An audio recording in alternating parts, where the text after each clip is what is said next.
মাননীয় স্পিকার, শহীদদের যে প্রত্যাশা নিয়ে গণ অভ্যুত্থান, সেই প্রত্যাশা কিন্তু বায়বীয় বা অলীক কোনো বিষয় ছিল না।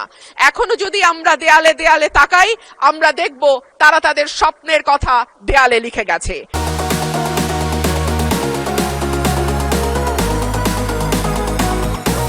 We want justice, কিংবা দেশটা কারো বাপের না, তুমি কে আমি কে, বিকল্প বিকল্প। আসছে ফাগুন, আমরা হব দ্বিগুণ, শোনো মহাজন, আমরা অনেকজন। Change the rules, be a voice not echo. দিনে নাটক, রাতে আটক, নাটক কম করো প্রিয়। হামাক ব্যাটাক মারলু কেন? এমন হাজার প্রশ্ন, লক্ষ জিজ্ঞাসা।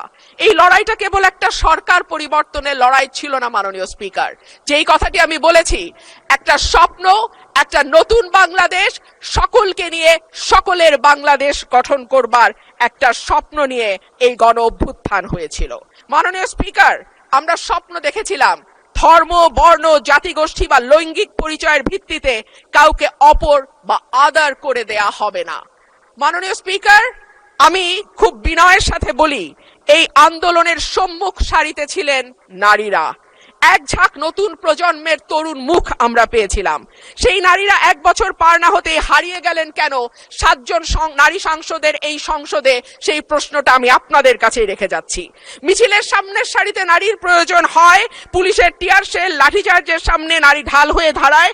অস্থির সময় নারীর সাহায্য ছাড়া পার হওয়া যায় না, আর সবকিছু যখন ঠিক হয় তখন নারী হয়ে যায় ট্রোলের বস্তু। নারীর পোশাক, নারীর চেহারা, নারীর কথা, নারীর হাসি, সবকিছুই তখন হাসির খোরাকে পরিণত হয়।